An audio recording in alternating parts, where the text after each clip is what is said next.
leave that man alone. How long did she suffer for? Never let a man reject you more than once. Like, literally.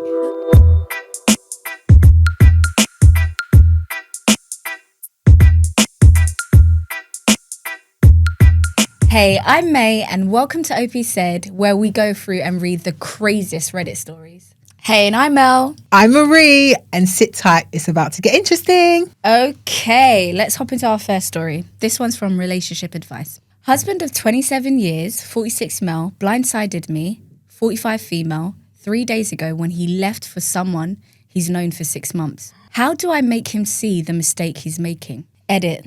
Just to clarify a few things that keep coming up, I do not live in the US and our kids are 24, 21 and 14. They all still live at home. Okay. My husband, 46 male, and I, 45 female, have been together for 27 years, married for 22.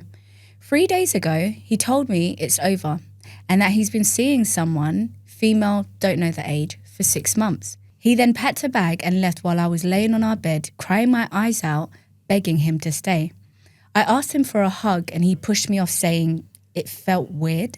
I did not see this coming. There was no warning, no clues, just announced and walked. I have never been so fucking devastated in my entire life.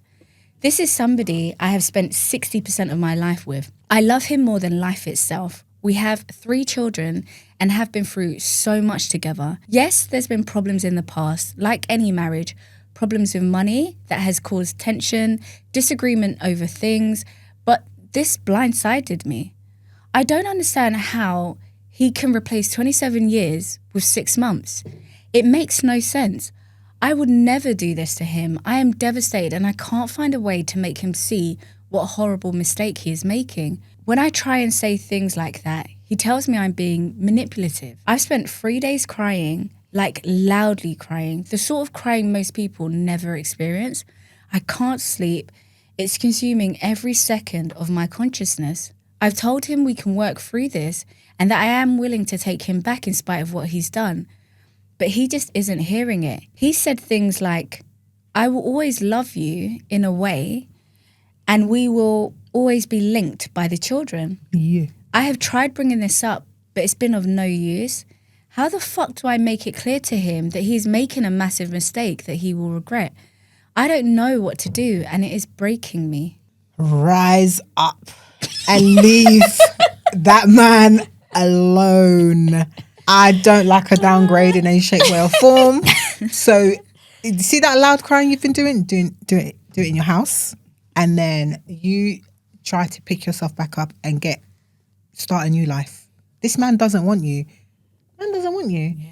And as painful as it is, and I can resonate with everything that she says in the sense of it's been how many years, they've been through a lot together.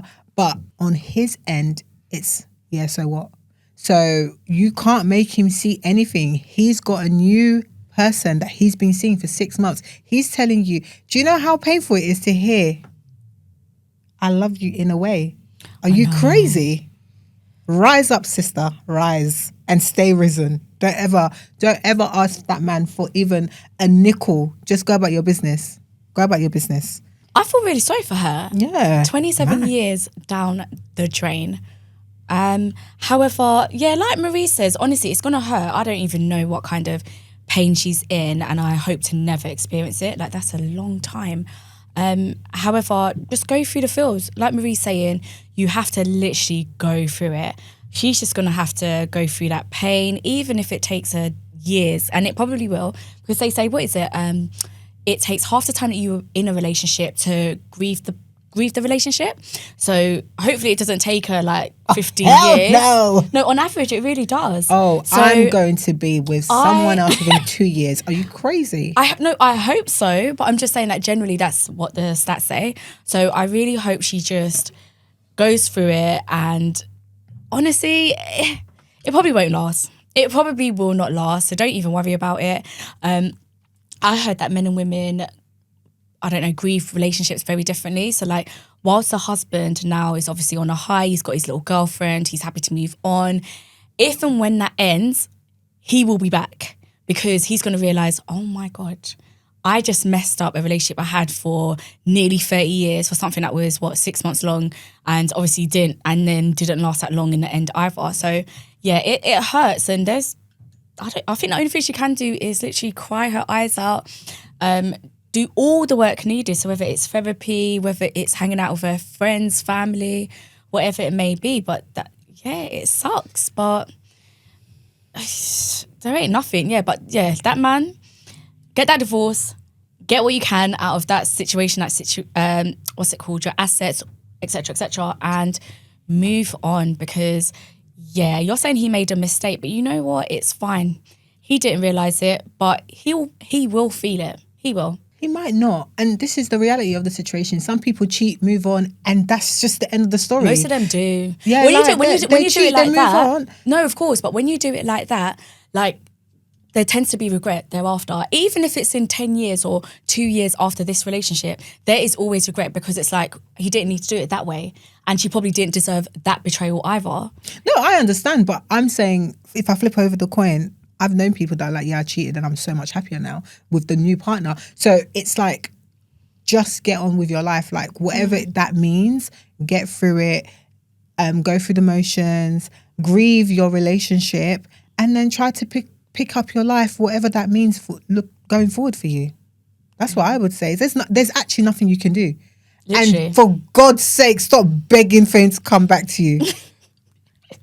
Absolutely not. I think that, like, it would be nice if everything worked out the way that you're talking. But I'm saying it doesn't even matter. I'm just saying that she needs to focus on herself right now. I'm saying, like, in an ideal world, he would have regrets. But that's actually just not the human experience. Sometimes there is no regret. What do you mean that's not the human experience? Why do you say stuff like that? Don't you mean that's not always the case? Oh, yeah, that's okay, right. cool. Sorry. Yeah. Go on. That's not... Just mad stuff all the time. I'm like, what are you saying? I know. I don't even know where that came from. And it sounds so profound. I don't even know what's happening here. Don't agree. Don't worry, it surprised me too. Yeah, okay, cool. I was like, the human experience. Yeah, I was like, look at us learning today. I definitely think we suffer from regret. Okay, no, listen. I completely agree with Marie. I think that sometimes there is no regret. Like, sometimes it's like fair. Ghost and Tasha, and that's the love of my life. Like, I really think that sometimes that might just be the love of his life, and that's about it. What's that couple, Leanne Rimes and Cole Deschanel? Yeah. Cheated on both their partners, living happily ever after. Yeah. Not a regret inside. The beautifulest couple ever. People even forget that they were even in previous relationships before. All we know, them two living their life. And like that, when I saw that, I said, and this is what I need to see in life. It's not a fairy tale. They'll come crawling back. Yeah. Sometimes they meet their loved ones.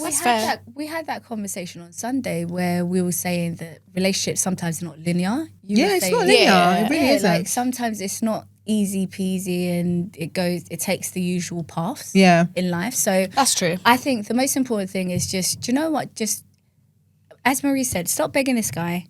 Gather, collect your pride, collect your dignity, and just heal.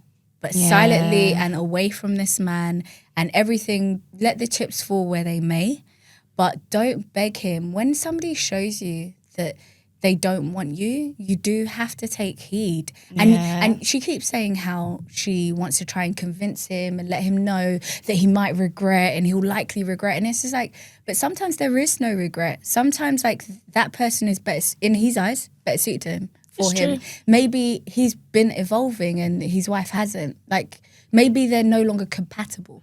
Like, that's true. And these are the things that nobody talks about. Like, sometimes you do become incompatible. Yeah. Sometimes one evolves and one stays stagnant. Yeah. Like, I'm not saying that that's their relationship, but I'm just saying that the best thing she could do is look after herself for her 3 kids. Like, literally, get herself right, but don't beg this man. If he's saying, I don't want you, he doesn't want you. He said, like, in the story, he said it in about 3 different hurtful ways. I will always love you because of the children. He said we'll always be connected. If you do... No, he even, when she hugged him, he said it felt weird. Oh my God. Never let a man reject you more than once. Like, literally. Just... That's crazy talk, man. Just walk away. It is. We have a top comment. Do not fight for him. do not take him back. He knew how deeply this would hurt you, and he did it anyway. Yep. You'll never be able to trust or look at him the same. Yeah. I agree. Do you remember Not Easily Broken? The film. Yeah, with Taraji P. Henson. Oh my! I was talking about that film. No, isn't it? Not starts with Easily M? No, Broken. it is. I was the no, you're No, right. the one that I was thinking about Matrimony or do you know what I'm talking about? Yeah, you're right. It isn't called Not Easily Not Easily Broken with Maurice Chestnut, Taraji P. Henson. Is The what one I'm where the talking babysitter about. comes in and steals him. No, I'm talking about Not Are you Easily Broken. What is it? Are you talking I about? know what I'm talking about. No. But the plot, is it the one where Not she the was with a husband man gets and he rich. was an entrepreneur and they were broke? When I say she took out loans, she took out credit cards for him, and they weren't going anywhere. In the end, they divorced, and then he continues on his entrepreneurial way, and then he gets money. That's and then Matrimony or whatever. Yeah, it's that's called. what. Oh, you're not You're talking about Taraji P. Henson and the other guy. Yeah. I'm talking about Not Easily Broken with Yeah, Maurice no. Chestnut. And the mum keeps interfering in their relationship. She gets in a car accident. Okay, go watch it. It's a good film. Okay, but what's the point of it? It's got like a similar storyline. Like at one point he stops engaging with her, like he completely loses interest, and she starts to beg him. She's like, you got, because he starts falling in love with somebody else. Yeah. And it's quite sad because she literally pushed him away. But when she's finally realised that she loves her man, he's starting to like find someone Pull else away, attractive. yeah. But it's because of her mum being in her ear, her mum saying, your father used to do this, da da da da. It's a good film. It's on Netflix. You should watch it. Cool. I will. I can't believe you haven't watched it. You know there's only like 20 black films out here. That's such And it's a not lie, a Tyler. No, but when I say that, Perry. no. When I say Okay, that, it's cool, because everyone's watched every black film. Like when it Yeah, comes to yeah, like feels black like film, it, yeah. if I say this film, it's like, yeah, do you remember that? But do you know what? I thought I haven't watched it. I thought it was the one where the babysitter comes in and like she basically tries to steal him That's away. oh sounded- god, it's called something else, and it it's was got, Maurice Chestnut. No, that was the man. No, yes. I think. swear it was. You know. No, I don't think it And was. she- You know, Oh, is it? no, it's someone from not Why'd I Get Married? It's the wife of. What, Tasha? No, it could never be Tasha. Okay, This cool. is why I need to take out my phone. Let's have this moment now because. I really thought it was. You know, yeah, because Oh, it's called something. She comes in and she's determined to win this man, boy. Yeah, she's That supposed sounds to. familiar. She's a By surrogate. force. You're talking about this. She's a surrogate, I didn't and she have- lives in Yeah, there. that sounds I familiar. didn't actually watch it, to be fair. And then they're really well off, innit? And then She's a Yeah. surrogate. She starts. Yeah. Hey. Regina. It's with Regina Hall. Hall. King. King. Hall. It's Hall. It's Hall. We're killing me. Regina King has the eyes, the Yeah, hazel yeah, eyes. yeah. It's not her. Yeah, it's Regina Hall. Regina Hall. comedian. Yeah, she just got a doctorate. You guys are sending me. Do you know that? This whole conversation, all from a film recommendation, you know. Oh wow. And one where you completely forgot the point of why you brought it up. Right. No, I didn't. I told you guys what No, it was yeah, about. but we didn't. And then I you was had to be like, reminded. and why were you? No, because we spent so much time trying to figure out what title. You guys thought it was another film. I would have got straight to it. Matrimony. Oh, okay. Uh-uh. That's a good film, though. That's a Matrimony. fantastic- Yeah. Matrimony. Is that what it's called? Matrimony. Yeah. Is it? Not May? matrimony. May. I feel believe like you're Marie's wrong. correct. Yeah. Matrimony. Matrimony. Do you know what marriage is? It's matrimonial. Wait, isn't Are that? you? Oh, No, I do know what it. I but do know I'm what wrong. it means. You guys, you're crazy. Guys, Look we at are this. really We've lost our way. regressing. We're really regressing, guys. Look at this. Acrimony. There Nobody we go. was right. It's true, it's true, Matrimony. No, Matrimony. She was But kind of like, you were I closer was though. making a new word. No, the but way I you said it, I said understood matrimony. Tell us No, what I said- matrimony is. I said I don't know. What's matrimony? But that's what I'm saying. But you I said were I agreed with adamant. you. You I said know- I knew what it was. matrimony. I know what And matrimony the is. M. No, but it is she acrimony. agreed. But I it know was what matrimony is. You said matrimony. No, I said I agree with Marie because it sounded similar. When she said but matrimony, I do know you what said matrimony yes. is. So you remember Usher When- and Wale song? When That's Marie fantastic. said macaroni, you said yes. Because it sounded close. It sounded better. Welcome to us. This is how we've been arguing for Nothing over nothing. And we just be like, wait, I think you're right, you know. You see what Google says? Oh, It's true. But yeah, Marie was right though. Just read your story. Drama aside, we know that 96% of you guys that regularly watch our channel are not actually subscribed. Can you do us a massive favor and hit the subscribe button? It helps us more than you know, and it helps push our content out to people just like yourselves. Oh, and also make sure to follow us on TikTok, Facebook, and Instagram. Okay, so my dilemma, future mother-in-law wants her own grand entrance and refuses to walk in with my mum. Is this bridezilla behaviour or am I overreacting? I'm getting married soon and everything was going smoothly until my future mother-in-law dropped a surprise on us. We had planned that both mums would walk down the aisle together with their sons right before the bridal party. It felt respectful and balanced to honour both sides of the family equally. But now, my future mother-in-law says she refuses to walk with my mum. Instead, she wants her own separate entrance with the music paused and restarted just for her and all the guests standing around like it's a grand moment made just for her. Yeah. She said she's paying for half of the reception, so she deserves to be recognised as the host. She also said my mum already had her moment at my sister's wedding and that she doesn't want to be upstaged. My mum is confused and a little hurt by this. My fiancé just wants to keep the peace and says we should give her the entrance she wants. But I feel like this sets a bad tone, like she's trying to compete for attention on our day. I tried suggesting that she walk in first or that we honour her in another way, in brackets, like a special photo or toast. But she rejected everything. Now I'm stuck wondering, am I being dramatic or is this a classic bridezilla moment, in brackets, but from the mother-in-law?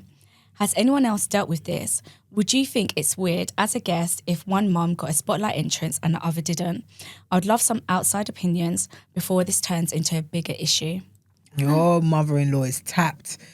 She's crazy. That's very, very, very crazy.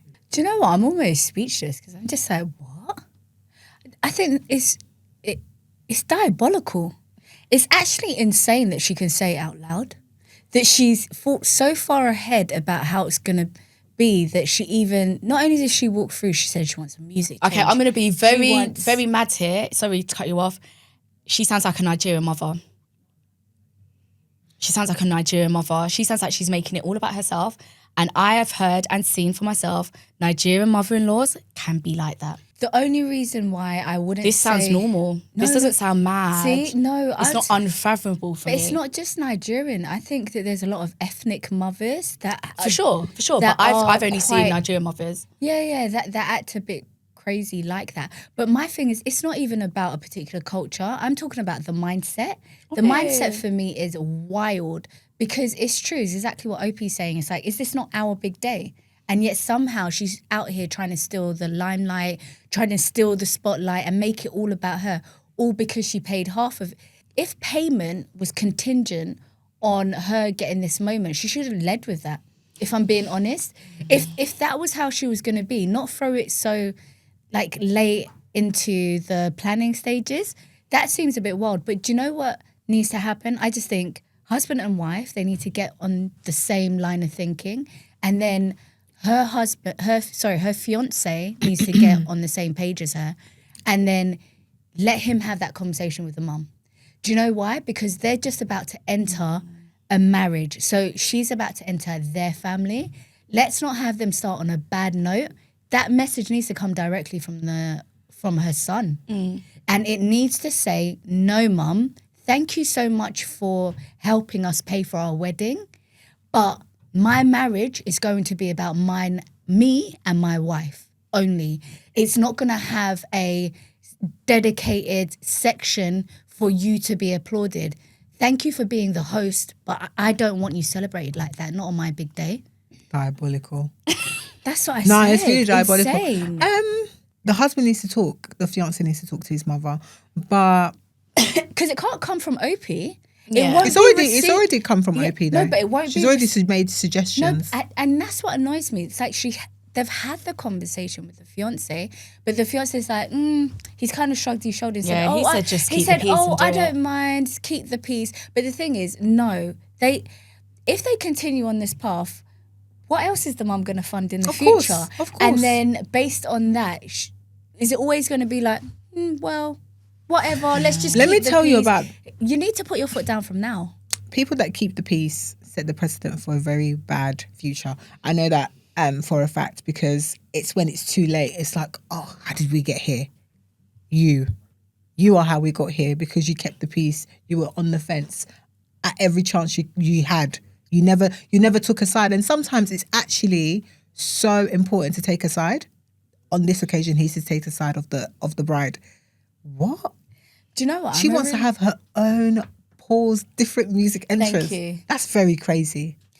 Not because what you're talking about, Melinda, is a mother maybe wanting an entrance because it's their culture. Maybe they want Nigerian music and they want that. She's saying, no. I want pause spotlight. But to be fair, that may be exactly this.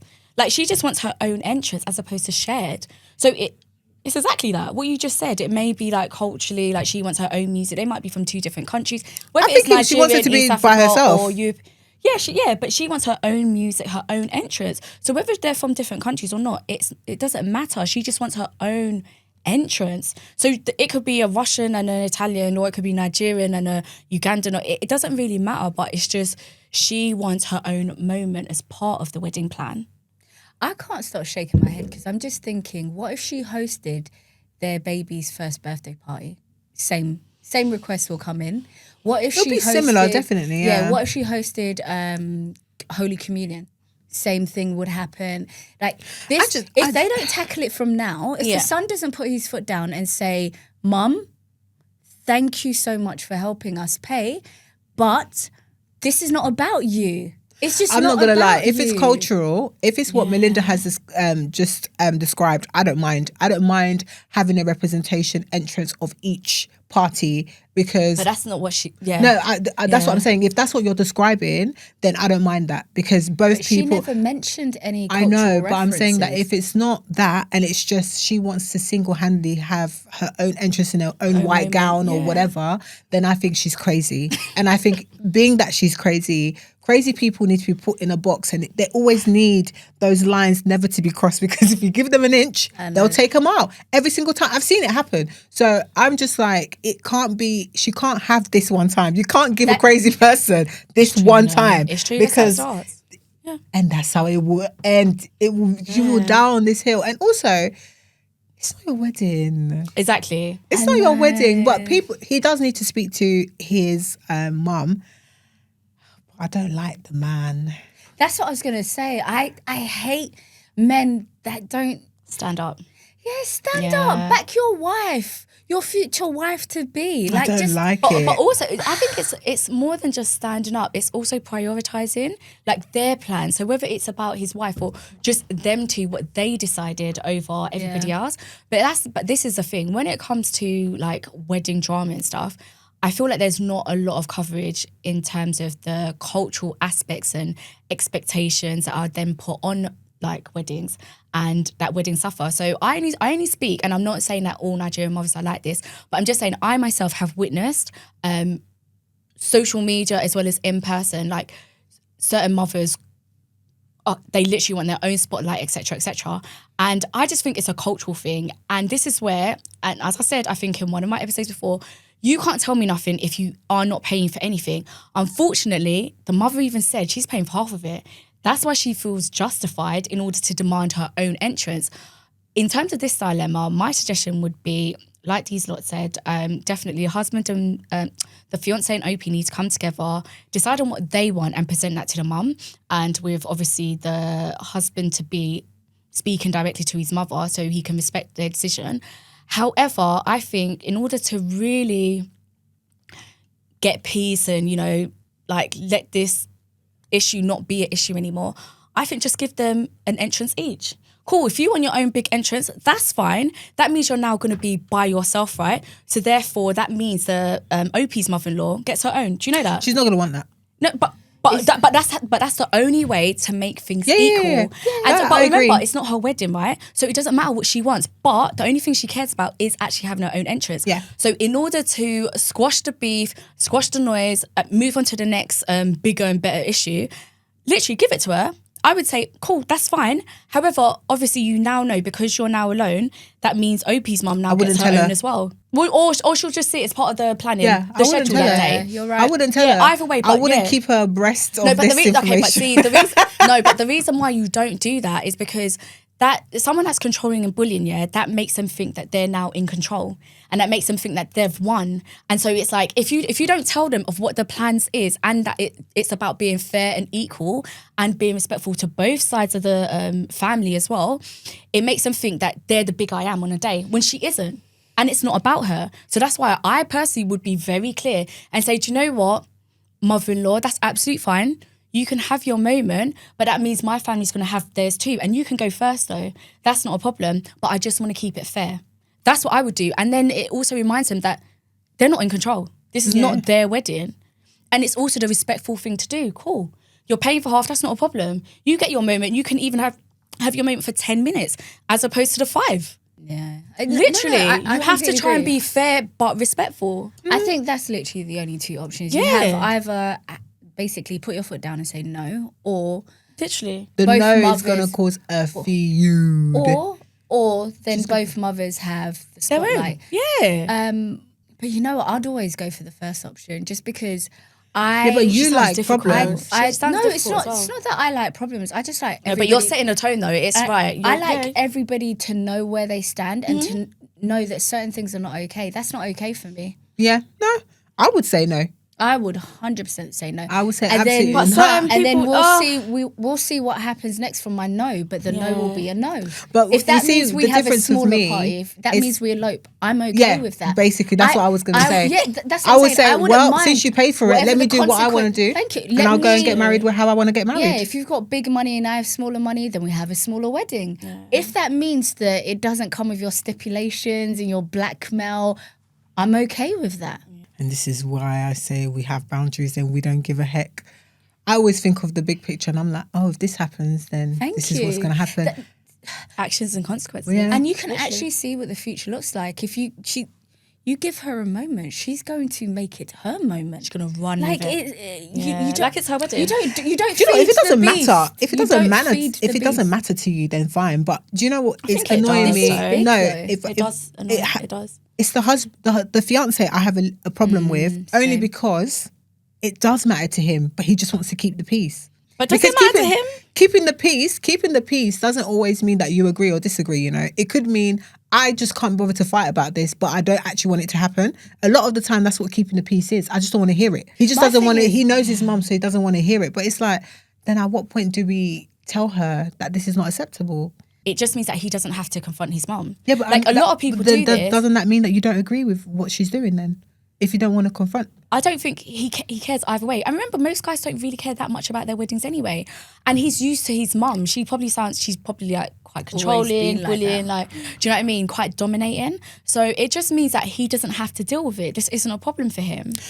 Baby girl, you need to just look into your life and see that this is going to be the tone from the fiance as well. I know, but that's why she's written in, because she says that it sets a precedence. She's like, it sets a tone for the rest of their lives, really. From him as well, though. Yeah, yeah. It's telling, isn't it? It's telling of like how he will deal with issues in the future. However, the only thing is, remember culturally, like back in the day, more so, I say back in the day just because I feel like weddings have now changed, but weddings were always for the parents. You know that?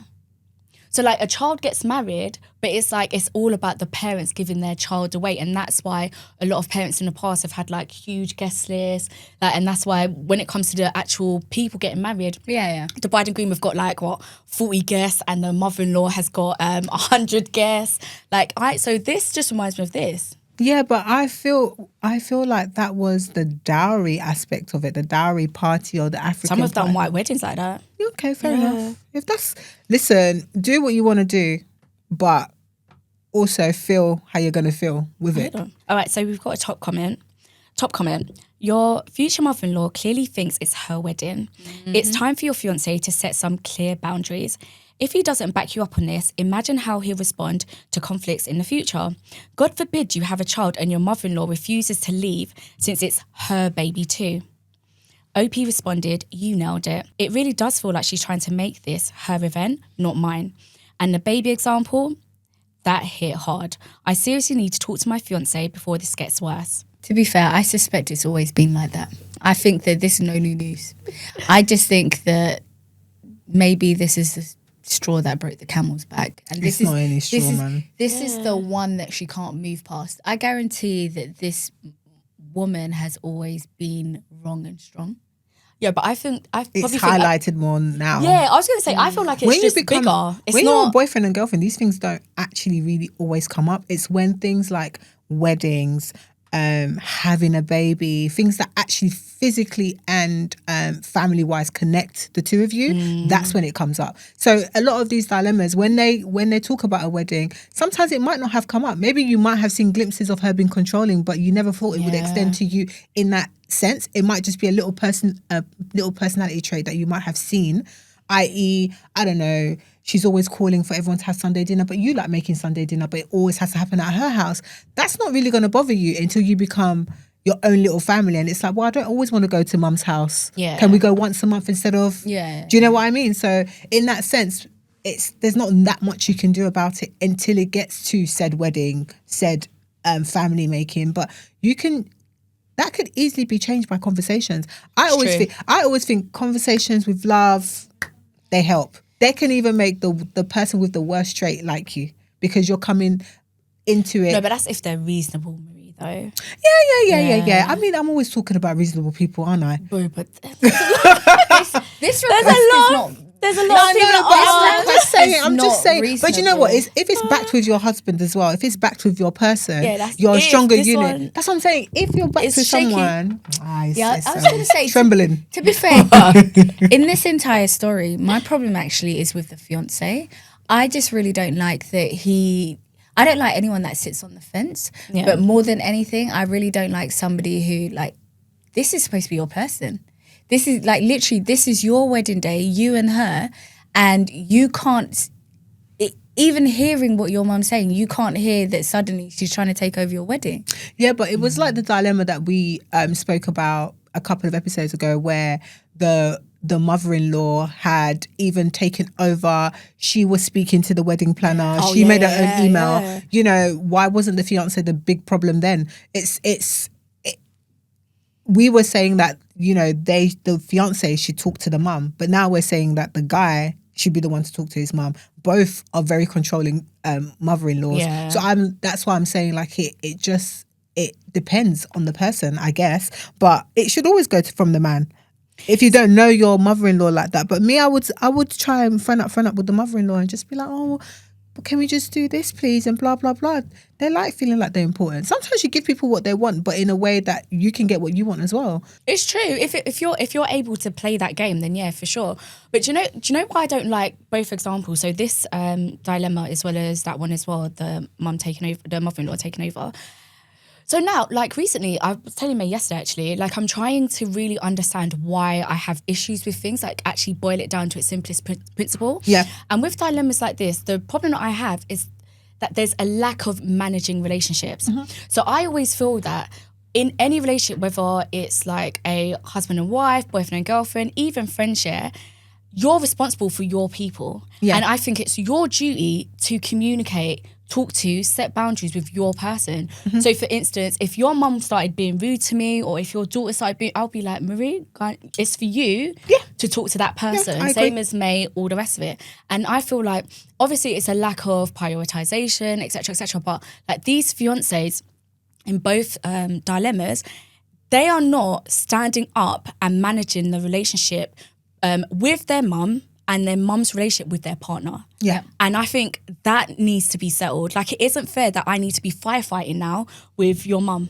Yeah. I need to be, do you know what I mean? And it starts from the beginning, like, it trickles down, isn't it? It's like leadership, like how things are addressed at the top, it trickles down. So it's like, if your partner can speak to the mum and she now knows, don't play that with my fiance, girlfriend, whatever it may be, then she's going to respect that. But it's like, what? Now I have to, you know, get all of my strength, all of my confidence, because I may not be confrontational and have certain conversations. Like, I don't think that's fair. But that's why manage the relationship. That's why I said, like, she's literally about to enter their family. He needs to stand up to his mum and say, it's our wedding. Like, it's our wedding. It's not your big day. You don't get to have like this 5 to 10 minute spotlight on you, because it's not about you. And it needs to come from her son. Yeah. It doesn't need to come from Opie. Opie's coming into this family, but that family needs to be managed in a way that she understands how the pecking order goes now that he's about to marry someone. But that's the problem now, isn't it? Because you need to now ask husband, how does the pecking order go? Because it may still be his mum. I know. Do you know what I mean? As opposed to like a lot of people don't. Well, the old way it was like once you leave home, your wife becomes the priority. But it's still no, mum is first, and then my wife. Do you know what I mean? So yeah, and it shows. It always shows. Mine is from mother-in-law from hell. Husband finally has proof his mum is a liar. I could scream with joy and frustration that my husband has finally accepted his mother is a liar. I, 28 female, and my husband, 30 male, moved back to his homestay over a year ago. I got pregnant after only a few months of living here, and we were both extremely happy. That's when mother-in-law's lying started. I don't know why, but me getting pregnant made her spiral. Mother-in-law is older, in her 70s. It started small. Mother-in-law would tell my husband that I asked her to do something when I hadn't. For example, while ruffling through my stuff, mother-in-law found some toys my husband and I used. I had specifically told her not to touch my boxes, but she lied to my husband and said I had asked her to put my stuff away. My husband was mortified by the things she found and got frustrated with me for being careless. I told him she lied, and he claimed it must have been a misunderstanding. Then it ramped up a lot. Mother-in-law started telling me about her miscarriages whenever my husband wasn't around. I was newly pregnant, and this was upsetting for obvious reasons. I asked her not to talk to me about it and then told my husband in private. He confronted her, but she denied it happened. She continued to do this throughout my entire pregnancy. There were moments when I freaked out, started hysterically crying, hormones, and even went no contact for a month.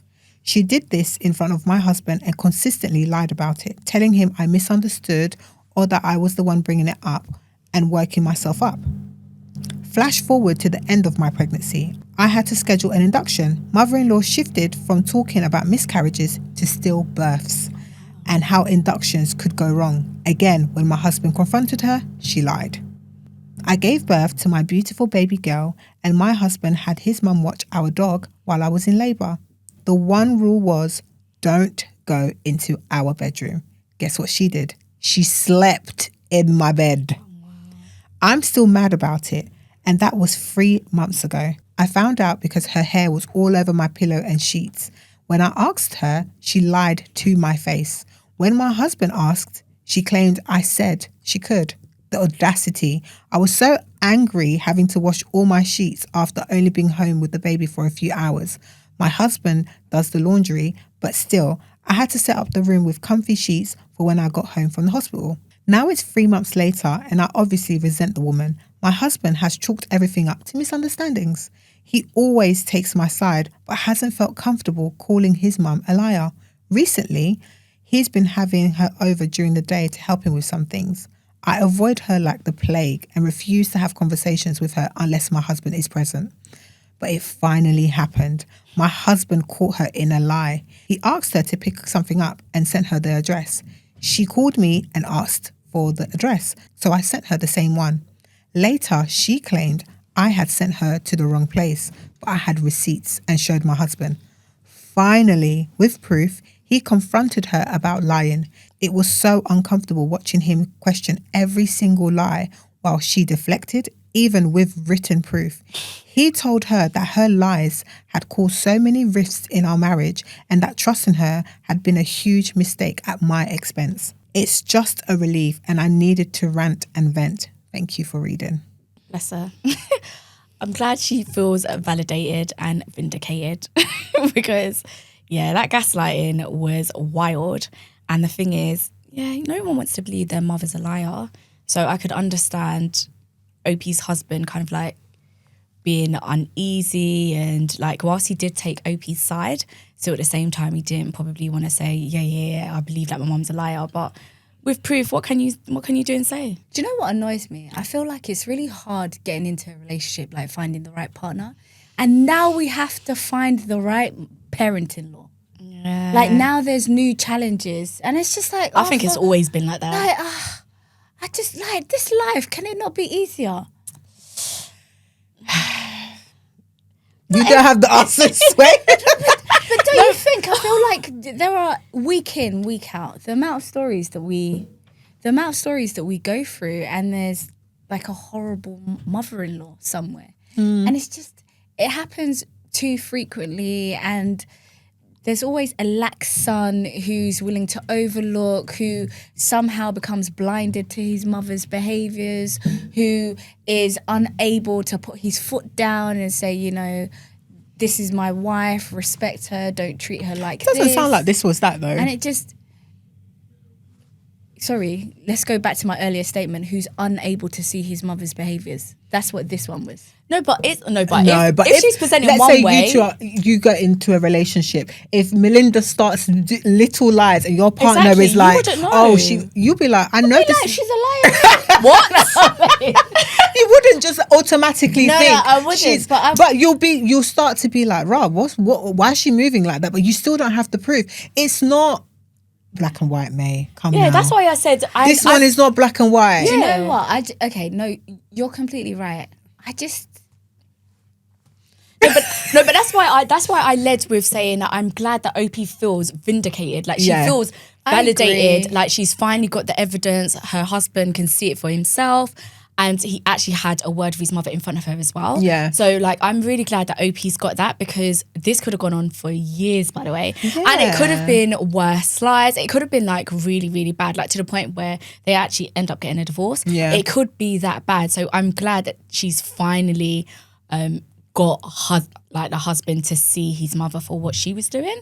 So that's the only thing you can say. What else? The thing is, I agree with what you're saying. She had to be caught in a lie. She had to be. I agree with what you're saying, but I'm also tired. I'm tired of these mother-in-laws. I'm tired of these sons who just, I don't know, just don't seem to hear what their fiance, their wife saying about the mum. This is not the one where you pop off. Yeah, Let's find another story. This one, he's stuck up with find another one. He was on his wife's side. How long did she suffer for? How long? No, but you know what though? One thing I will say... Jealousy! Jealousy! What have you been saying? You lie! You lie! No, one thing I've witnessed, it's really strange though, or maybe I watch too many shows, I don't know, but you know someone could be really normal for a long time and then something about their partner, like their son's girlfriend, just brings out the worst in them, and all of a sudden they're liars and like they just want their child away from that person. I don't know, like it can happen to anyone. Honestly. Like the only way to overcome this is with evidence. Like literally, it's really sad, but it's like, bro, what can you do? Because his wife's saying one thing, his mum's saying another. He loves them both. Yeah, exactly. And he's also doing his best. He's like, you know what? I believe you. But she's old, so maybe there's a misunderstanding. But his mum may not have been ever lied to him, so he has no evidence of that kind of side of her as well. I hear everything that you guys are saying, but for some reason, this is the story that's broken me. Wow. This is the story that I'm tired. We have an edit. People are asking about consequences for mother-in-law. She and my husband have just started family therapy, and in the future, he hopes I'll be open to joining. As of now, I'm not open to it. I've stayed far away from her completely, except for a quick hello the one time I saw her. She stopped by to help my husband with something and got to see our baby for a little while under my husband's supervision while I napped. Currently, she's not allowed over unless my husband asks, and I'm okay with it. Everything about her visiting or communicating with us now is done at my comfort level, and my husband runs everything by me. Sounds about right. Yeah. He's doing right by a girl, man. Yeah. No, do you know, He's supportive. I respect that and I like that. So, I don't know, hopefully her behaviour changes and maybe they can come together as a good family unit. Yeah. But maybe. I don't know. Maybe she's just a witch. Top comment. So glad he was finally able to see the truth. These men who can't trust their own wives disgust me. May's written in. They'd rather believe their wives made it up, misunderstood, or are too overcome with hormones to think straight, rather than believe that mummy is intentionally causing problems. The big question is, what are the two going to do now? What are her consequences? I think you're a bit mad, sweetie. It's a bit crazy. Did you say May's written? I said May wrote this in. She's also tired. Me. May wrote this in, boy. Okay. It sounds like her, to be fair. Oh, shame. My story comes from Am I the Arsehole? Am I the arsehole for humiliating my husband's lifelong friend after she insulted my parenting style in my own home? Nope. Throwaway account because my friends of mine know my main. Fake names for privacy. Hi everyone. I, 29 female, have been married to Leo, 31 male, for 5 years. And we have a 5-year-old daughter and a 10-month-old son. Leo's childhood friend, Sarah, has always been a part of his life. I've tried to be polite with her, even though she has a habit of making snarky comments about me whenever she gets the chance. Since Leo is a pretty reserved person and doesn't have many close friends, I just let it slide for years. A couple nights ago, we hosted a dinner party with some friends and Sarah came along. There was a fair bit of wine and Sarah got tipsy enough to start running her mouth. She started going on about how Leo had always told everyone he'll stay single until 35 and how wild it was that he'd married someone like me so soon. It made the whole table awkward. Leo tried to calm me down and asked me to brush it off because she was drunk. But it didn't stop there. Later that night, our daughter was playing on her tablet. She has mild sensory processing issues and sometimes screen time helps her calm down.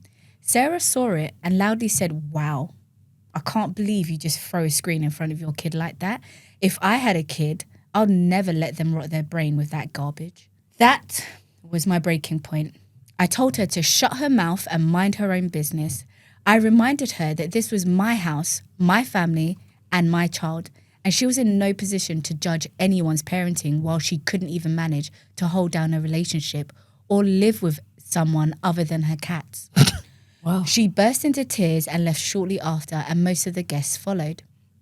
Since then, Leo has told me he gets why I was upset but thinks I was way too harsh, especially given Sarah has had depression since her ex-fiancé cheated on her a couple of years ago. Her friends have been texting me telling me I'm a monster and demanding I apologise. I blocked them. I don't really feel bad. Sarah has made countless passive-aggressive digs for years, and this was just the final straw. When I told Leo about all her other subtle insults that he never noticed, he was stunned. He ended up blocking her too, and now some of our old friend group is torn apart. Still, a little voice in my head wonders if I went too far by throwing her personal life back in her face. Sarah is clearly struggling, but she kept poking at me and my parenting. Sarah needs to go to hell. No, let me tell you something, yeah? If you go low, I will go low with you. Because one, like Melinda said, my husband didn't rein you in. So I'm going to have to deal with you. And when I deal with you, this is what you're going to get. Yeah. Because it's all, I would say, but I think where she went wrong though is not saying it to her husband and only saying it when it all went to, when shit hit the fan. Yeah. Why are you telling him now? No, why? Obviously his reaction, fine. He is a good husband and a good supporter to you. But the first time something happened, I've been in a similar situation like that when the friend was moving mad. The first thing I did is go upstairs to that office and tell my tale. I said, here are all the ways this person is pissing me off. And just so you know, I'm being calm. But would you accept this? He said, I'm ready to let her go. I said, well, this is all I need. Yep. Once I know that, I know how to behave. But if you're going to now be like, oh, it's okay, then I'm going to have to cuss her. And that's what happened. Don't go after my child. Don't go after talking about, oh, you're surprised we got married. Bitch, you got a man? Listen. What this says to me is that you want Leo. Okay? It's true, you know. That's what it's giving. Yeah. Because why are you so up in my business? Why are you always trying to bully me? Yeah. Why don't you? No. And it's not a personality trait. It's what I bring out of you. So let's have that talk. Look, and if you any don't want you, and that's that. She kept on poking her. I'm sorry. Right. Poke the bear, what do you think is going to happen? Yeah, exactly. Crazy. She kept on poking her. She said that for years. She's been taking her little snidey comments. She finally reacted. That's exactly what normally happens. But you know what? She wasn't ready for what she got. But in the beginning, don't dish it out if you can't take it. Just facts. But yeah, Marie's right. From the very beginning, she should have told her husband so it would have never let it get to this stage. Yeah. Like, I think she's got every right. As she was reading, I was like, sis, go off. And she did. Like, I'm so glad she went off. She popped up on her and sent her home crying. Because you know what you can't do? Keep on making snidey remarks, especially about my parenting style, my me even being with my husband. Like, but if you want him so bad, just let him know. Do you know what I mean? But clearly he's not into you like that. That's why you ain't married to him. But all of these friends, how can they be sending her messages? Like, I'm so glad she blocked them. These people are audacious. In all of these dilemmas we get, oh yeah, now his family's messaging me and this person's messaging. Are you crazy? I honestly would never take myself and go and text someone how I feel about, are you crazy? Like, that's not something I would do. That's got nothing, the only person I would ever like say anything is in regards to May. If someone's coming for May, then cool, whatever. But at the same time, honestly, we can hold our own. There's no need for me to be getting involved. There really isn't. But yeah, I don't think she's wrong at all. Not the arsehole. She literally kept it in for years. She was taking jabs for years. And then she reacted. She's not in the wrong. I agree. I think, yeah, Marie's right. She can go to hell. But so can her friends. Yeah, I think all of them. Let's gather all of them and put them in the bin. Because ain't no way. Ain't no way. They lie. Are you crazy? You are lying if you think I'm going to sit there and keep taking L's in my house after you're eating my food. And then, but and it's also so she said powerful, something. though. She said something that was so awkward that it made the whole table uncomfortable. But you guys are upset that I told her go fix your own go mind your own business, and that's why you're not married. After she's basically said, I don't know why he married you, and look at your child. Are you crazy? But mate, this is the human experience. Yeah, this is when you use it. I don't know what's wrong with humans and people. They always react to the reaction and not the cause. Yeah. And so it's like they're now popping off at Opie because she reacted. But guys, were you not there when she was sending shots? No, but did you? Like, I don't understand. Did you not hear that? Yeah, you did, know because what? the room fell silent. So you don't know this friend is in the wrong. That Sarah is a piss taker and she is criticizing. So what? So before you open up your mouth to try and tell me I needed to behave a certain type of way, I need to apologize. Go to your friend, the originator of all of this chaos, yeah, and go talk to her. But you know what? I think people use depression, anxiety. She's been down for a while. Oh, is it? She's been down, yeah? She shouldn't have come. Exactly. Oh my God. She shouldn't have come. Let me tell you something. If I'm upset and I know I'm not 100, I'm not going to go sit someone's house and cuss them because I know I'm not going to be 100% myself. She shouldn't have come. Don't go around making excuses for people's bad behavior because they have depression or they have anxiety. Do you know what? Start having anxiety, being depressed are not sole reasons so you can behave badly. I'm so sorry. I don't think it's justifiable. I'm sorry. No, you can't absolutely not. You can't keep hiding behind that. Like, at some point, firstly, you should be working on it after a certain type of while anyway. And secondly, if it's a case where you're going to use it as a defensive tactic for bad behaviour, I don't agree with that. Absolutely not. Sorry, and that goes across the board for me. Yeah. I just can't get over the fact that she said it was wild that he'd married someone like me. Yeah, that's personal. I can't That's why I move said. past That's why I that said she sentence. wants Leo. That was right. the sentence Yeah. that turned the whole room silent. Anyway, but you... What's someone like me though? That's what I would have stopped and said, what do you mean? Same. I would have said expand on that. Yeah, please. what do you mean? Because then she's going to realise how offensive it is. So come again. Like- but my thing is, you guys, you know me. If someone's going to add petty, I will be petty too. I'm not above being petty. And I ain't got time for it. No, I can make I've got the no- time. no. See, I can make the time, especially for someone like Sarah. I can make the time. But you're right. Like, step one, tell the husband. Yeah, you Step have to. two, then go ham, sis. Go off. Yeah. I think what annoys me about this situation as well is the fact that everyone tried to calm her down. Like, I literally Like she's the problem. Like, oh yeah, That's what I don't said. react. a reaction. You know, she's just. I'm sorry, she needs to get out. She should have. When she said that, the husband should have said, you know what, I think you should leave. Yeah. That's actually what should have happened, because there's no way you're going to talk to my wife like that. And these are the things that annoy me. The protocols are not there. They're not in place. And I need them to be in place. And then the fact that even allowed her the time to say you're a rubbish parent. Are you crazy? That's what I said. Her with 0 kids in tow. Fuck off. No, I don't think so. Do you know what? I read somewhere. Do you know Kwesi, can I say something? I did read somewhere it's not about- that someone said, there's certain things that you shouldn't be speaking on. Like, if you're not married, you shouldn't be talking about marriage. If you're not a parent, you shouldn't be talking about parenting. But someone said, and this was a child therapist actually, they said, no, regardless of whether you've got kids or not, you actually can talk about parenting because you've been a child to a parent. Do you know that? I don't have kids. I've got thoughts. Yeah, and if I wanted to express I can have them, thoughts. who's gonna stop me? No one. But listen, my thing is absolutely no one will stop me from speaking. But listen, no, That's untrue. no, I think I can. no. Let's take time. Okay. You can advise me though. Okay. No, but listen. Listen, my thing is, Opie didn't do anything wrong. No. Like, I wish that the order of events was different, that she had told her husband first and then she said what she said. But fact of the matter is, I think they were always going to land in this place. Like, she was always going to be blocked.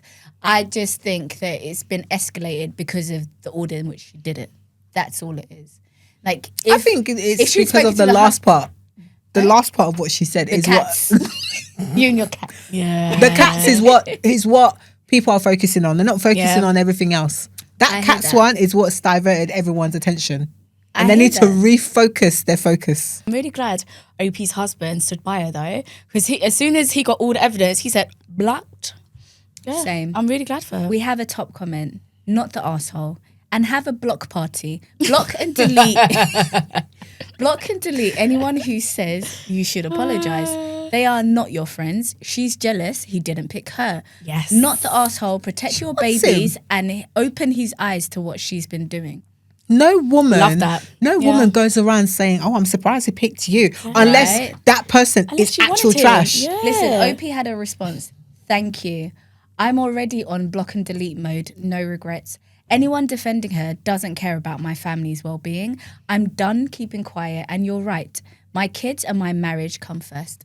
Okay, so this dilemma is from our Reddit OP said. So, am I the asshole for not speaking to my father for over 2 years? Hey girls, I originally wrote this for Am I the Asshole, but I wanted to share it with you too. I love the podcast. Thanks for creating a space like this. So, am I, 24 female, the asshole for not speaking to my father, 55 male, for over 2 years? This might be long. English isn't my first language, so I appreciate your patience if anything's wrong. Backstory. Growing up, I did love my dad, at least until I was about 8. He worked abroad for months at a time, in brackets 3 to 5 months, then came home for 2 weeks. Every time he left, I cried. Every time he came back, I was overjoyed. He always bought gifts, candy, toys, the usual guilt presents. But around 8 or 9, I started seeing things more clearly. My dad is an alcoholic. During one of his 2 weeks home, he would be constantly drunk, and the second week was usually him sobering up and preparing to leave again. He rarely spent quality time with me. He didn't know what class I was in, who my friends were, and what I was interested in. I remember once he got angry and threw out some of my toys for no reason. That might have been the beginning of the resentment. I remember him getting drunk at my cousin's first communion. The next year he did the same at mine. These weren't one-off events. He embarrassed me and my mum constantly. When I was 14, my parents separated. Honestly, I felt relieved. He came into my room to explain what was happening and I didn't cry. I just felt nothing. He moved to another city for a while, and when he came back from work trips, I'll see him once or twice. Our bonding usually meant he took me to a shopping mall, bought me some clothes and asked generic questions about school. It was awkward. I never felt like I could be myself. Whenever I was, he would say I was rude or ill-mannered and blame my mum's parenting, never once acknowledging that he was barely present. Eventually, my mum found someone new, an amazing man who became my real father figure. We built a close bond. I call him Dad. I often wish he were my biological father. We kept their relationship secret for a while. because my mum and my father weren't officially divorced yet. By high school, I saw meeting up with my father as a necessary evil. It was 2 hours every couple of months, get some clothes, have a meal, fake smile, go home. If he told me he loved me, I said it back, but never while looking at him. I couldn't. It felt like a lie. When I was 17 or 18, my mum filed for divorce. I didn't attend the court hearing. I just didn't care. The breaking point. I graduated high school in 2020 and stayed in my city for university. COVID hit, so we didn't see each other much. He wasn't working for a while due to travel bans, but he was still financially fine. He bought a new car and a new flat during that time. In 2021, my uncle passed away and my mum inherited his apartment. She gifted it to me and took out a loan to renovate it. My father did contribute financially, but nowhere near as much as my mum did. A few months before moving in brackets, renovations took a while, I asked my father if he'd consider increasing the child support. Since I was 14, the money had gone through my mum, but once I moved, it would be going directly into my bank account. I explained that my mum was covering rent and the loan, and I'd be using his support mostly for groceries. I wasn't working yet, but I was actively job hunting. I even mentioned inflation and how the value of money had changed since he started paying. He exploded. Red in the face. He called me ungrateful, spoiled, disrespectful. He said he had helped with the flat, so how dare I ask him for more? He reminded me that no one ever helped him when he was younger, like that was my fault. The most hurtful thing, he started calculating out loud how much he spends on me monthly. He said he takes me shopping and I always demand expensive clothes like pants from H&M. Then he called himself my sponsor as if I were a sugar baby and not his daughter. I was crying. He was yelling. Eventually he agreed to add $50 more, but only if I never asked him for anything during our meetups. I agreed just to end the fight. On the drive home, he kept saying some more nasty things, especially about my mum. When I got out of the car, I said, I hope all the money you're saving on me helps you buy another house and a car. I slammed the door. That was the last time we spoke. Since then, I've had reoccurring dreams about fighting with him. I can't shake the anger. And knowing the kind of person he is, I'm sure he's out there telling the whole family that I'm ungrateful and money hungry. I've never told him how I truly felt growing up. The closest I came was at 19 when I told him his alcoholism messed me up. His response, at least I didn't beat you. That was it. No apology, no acknowledgement, nothing. What really eats at me is that I'm still carrying all of this rage around and he probably sleeps just fine at night. Sometimes I imagine him dying suddenly and I thought that I would never get to say what I needed to say. It messes with me. My therapist suggested writing him an email, not to build a relationship, but just to get it off my chest. I'm seriously considering it. Not for closure, not for forgiveness, just so he knows how I see him, how his choices affected me, how he felt me. So, am I the asshole for wanting to send this email? Send the email. Send the email. It's a release. Even if he doesn't read it, it's a release. It's like, sometimes they say if you want to say something, write it in a letter because actually the action of actually writing it out helps you release those emotions. So send it. It's therapeutic for you. I agree. I think it's a really, really good outlet for her emotions, even just from like a processing perspective. Yeah. Like, when you construct a letter, obviously you want the letter to make sense, but also you want to order it in a way that they understand. So I feel like it'll be a really good exercise for her to kind of get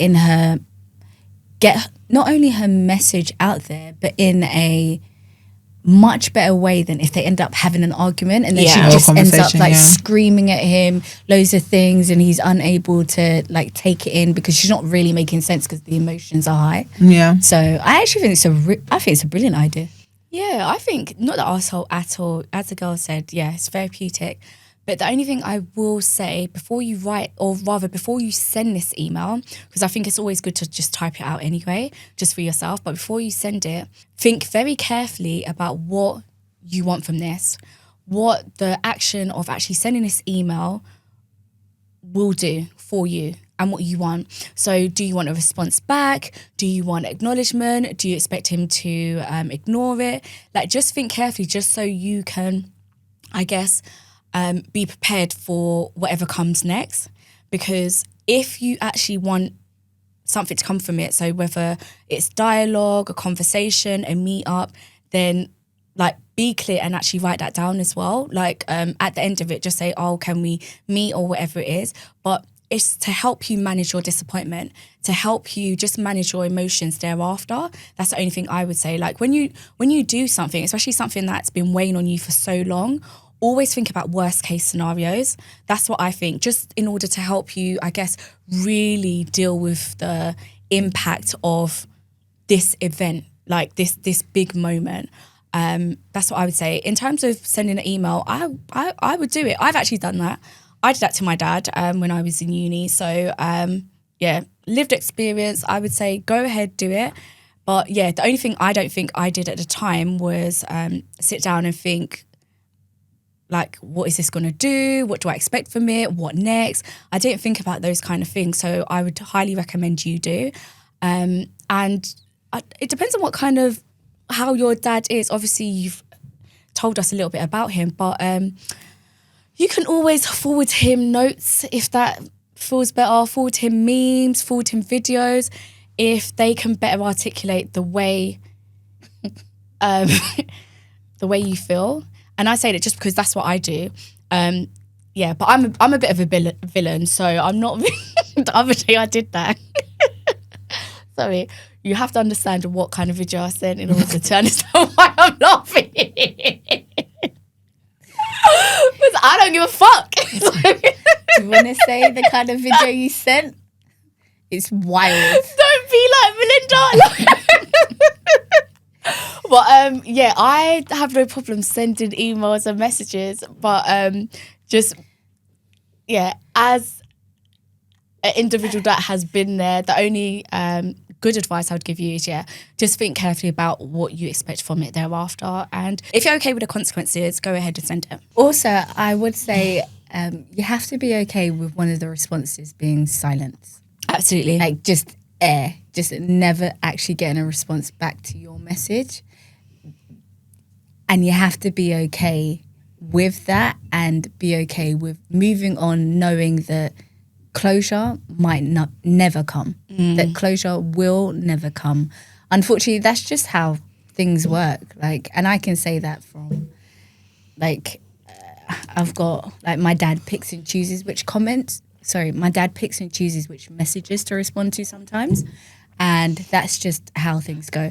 I would say, though, like, I'm really sorry that you had to endure a parent like that, but just don't let that define you. Don't create an identity around having had an alcoholic father or an absent parent. Like, just, I guess, be more of your mother's daughter than anything else. She sounds like she was a really good parent to have. And your stepfather as well. Yeah, your dad sounds like he lacks complete accountability, and of a certain generation where they really never ever sit and analyze, like, their parenting skills, how it would have affected their child. Like, he sounds of that kind of generation. So yeah, be prepared to either get silence or to actually then have him solidify negative points of thinking about yourself, like thinking, oh my God, this girl's really selfish, she's so disrespectful, etc., etc. If you can live with that, then send your email. Otherwise, just maybe write it out and just leave it at that. Yeah, sometimes just writing out and not pressing send, just writing a letter for you, sometimes that's enough. Yeah, but I don't think you're the asshole. That's initially the question that you asked. Not the asshole. But at the same time, as I said, I've been there, done that, and I've got no regrets. Yeah, I cussed my dad out. And then blocked him after. I didn't want a response. That's why I was just like, yeah. Yeah. And I told him, and now forget me, don't ever come looking for me again. So I agree. You're not the asshole. And do you know what? I sent a message that's pretty harsh, and I got air, but I felt like I did a good job. So Yeah. I guess has to be like one of my top 10 moments. I felt quite proud at the time. Yeah. You're really fortunate. You're literally talking to 3 people that don't give a heck. Yeah. that have When it been comes in to a that, similar when it comes to that, situation. no. Someone's been an arsehole to you. It's supposed to be your support system, your true. parent, the person that raises you to be who. This is who I am. This is who you created. Yeah. Hello, Literally. Yeah. and I've come to in your face. That's it. Yeah. That's how I see it. Well, they always say, don't they, that how one of your childs is literally you reincarnated, and they're like your not enemy. What's the word? It's just like parents get a rude awakening because one of their childs is them, like is their worst qualities, and it's like that's the child that's going to speak back to you. They're not going to have it because it's like you wouldn't have it, so that child's not having it. You could be that parent. You could be that child for your parent, but yeah, do what you need to do in order to heal and move on from this.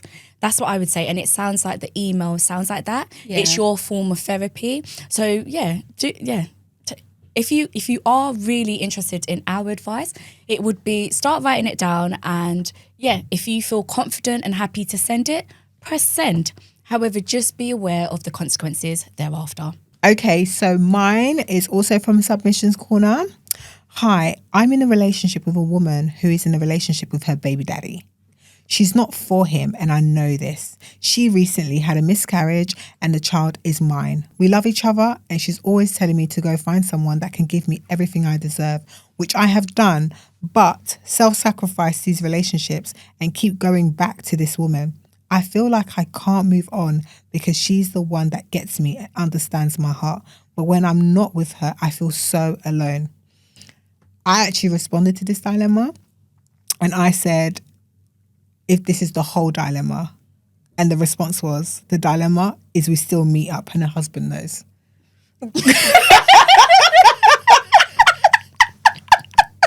I wanted to know what was going on. Okay. And yeah, that was a response. So I said, okay, I will share it with the ladies. Sorry. Sometimes you guys crack me up with the dilemmas you said.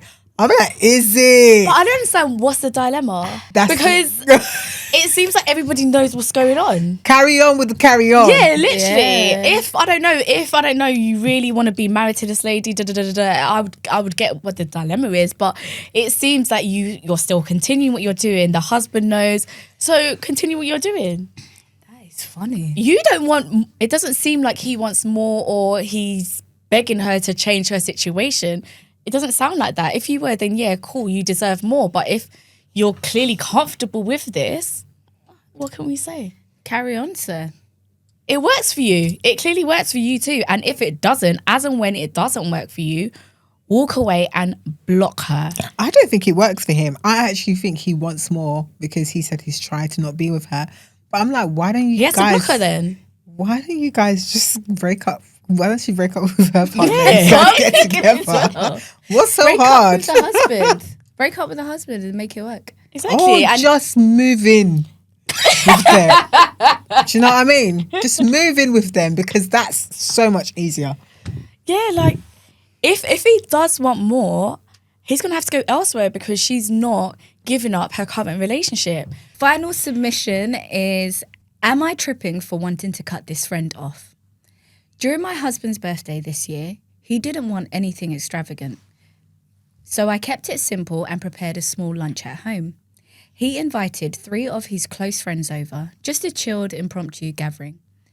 They're all married, but none of their wives came along since it was a last-minute thing. My best friend happened to be around, so I told her she could join us for lunch. Everything went well.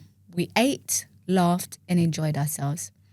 Later that evening, the guys decided they wanted to go out for a few drinks before calling it a night. I didn't tag along. I wanted my husband to have his time with his boys. My best friend was getting ready to head home too, but since it was already dark and she doesn't drive, plus getting Ubers from our area is quite tricky, my husband offered to drop her off in the nearest town on his way out. I stayed behind, cleaned up the house, and later went to bed. Around 11 p.m, my husband came back home earlier than I expected. He looked off, like something was bothering him. I asked what was wrong, and after a pause, he told me that while they were dropping off my friend, she decided to join them at the bar. They didn't want to seem rude, so they let her tag along. But while they were out, she started flirting and being overly touchy with one of my husband's friends. The one we both know has a wife and a history of cheating and emotionally mistreating her. My husband said he felt uncomfortable and embarrassed by the whole situation, so he left early and came back home. As he was leaving, my friend pulled him aside and begged him not to tell me anything. That part hurt. Because this isn't just some random person. This is someone I considered a best friend. Someone who knows my boundaries. She knows this guy's wife personally. We've all hung out before. And yet she still planned a date with him, invited him to her place, and clearly crossed the line. I waited weeks, hoping she would come clean or talk to me about it, but nothing. Not a word. Instead, I found out from other people that she's been talking about that night, telling people how she had a good time out with our husbands. The nerve. What really messed with me is she even called my man behind my back trying to confirm if he told me anything. If there was nothing to hide, why ask? Eventually, I decided to confront her. She denied doing anything with the guy completely.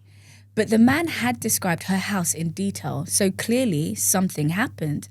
She told me her only mistake was not telling me sooner, and that she had been waiting for a face-to-face moment to explain. Meanwhile, she would still call and talk to me about everything except what really mattered. So here I am asking, am I tripping for wanting to cut this friend off? Because from where I stand, this feels like betrayal on multiple levels. She crossed a boundary, disrespected me, kept secrets, and then downplayed it all. Yeah, I don't think she's overreacting at all. You can't trust her. You can't trust her with any man. Yeah, because do you know what? The fact that she knows the friend's wife as well is crazy. But then also she said that she went behind Opie's back and contacted her husband to find out whether he told Opie or not. You are sneaky as hell. No, you can't trust her. Drop her. I think for the benefit of your relationship, maybe let her know why you're dropping her.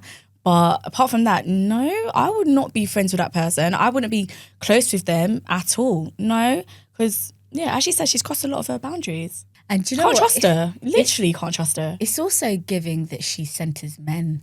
I'm sorry, she was supposed to go home and somehow. No, but then they were drinking. No. I don't agree with that. I think when you're drinking, Actually, you no, want to you're stay right. out. When I've been drinking, I want the party to continue forever and ever. So I totally get that. I don't think she centers men, but I just think my biggest problem is the fact that she's not trustworthy. You can't trust her because it's like you're going behind my back, doing this. You know the wife, like.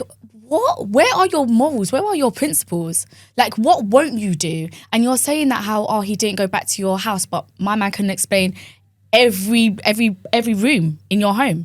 He can tell me where the furniture is. Absolutely not. You can't trust her. That's why I couldn't be friends with her. If I can't trust you, I can't be friends with you. I agree. She's a liar through and through. And saying that she wasn't going to say anything until we were face to face, another lie. I say go ahead, drop her immediately. I agree, but I've also got a problem with their whole friend group because you all know the wife and you all know the husband's cheating and we're all sitting there as well. So that's where I stand with that. I don't like that either. I don't like that because you know the wife, but you also know that he's a prolific cheater. Why don't you exit both of them out of the friend group? I know. Why don't both of them leave? I wouldn't. I don't understand why she gets to go, he gets to stay. Truly, I guess that's because that's Opie's husband's friend. It's not hers. Yeah, but that's why but her dilemma is about her dropping her friend.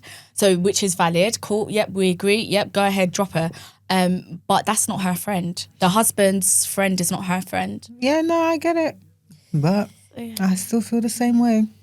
And thank you for tuning in. Do let us know which subreddits and stories you'd like to hear more from. And if you have your own submissions, don't forget to email or DM us and come back next week because they're going to be just as wild.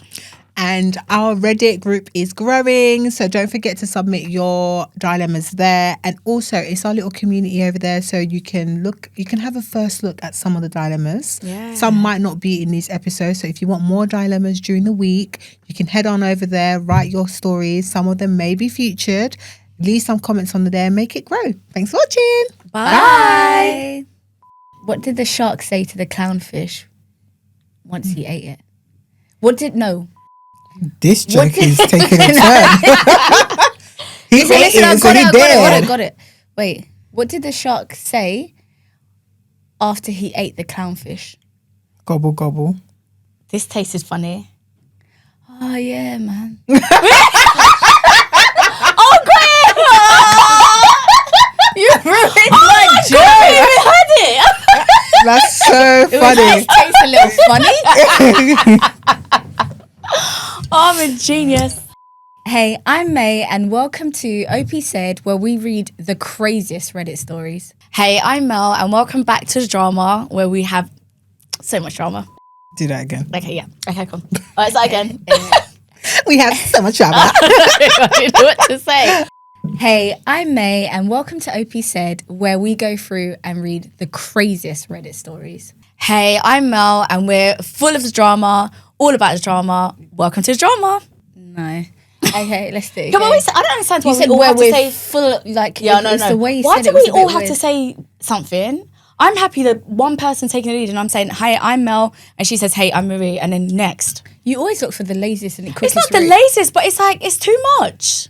You're the only one that complains it's too much. What do you think? I don't feel like we need to say our bit. I'm happy Listen. just saying, hey, I'm Mel. And you're like, people get to know us. If it's like, what's the purpose of us saying stuff in the beginning? Sorry, my I'm just question so with aware. you is, Always why wanna is it say always less in and the do moment? less. Because I just realised, no, I think I was supposed to have this conversation, but I forgot. And then what happened? Ah?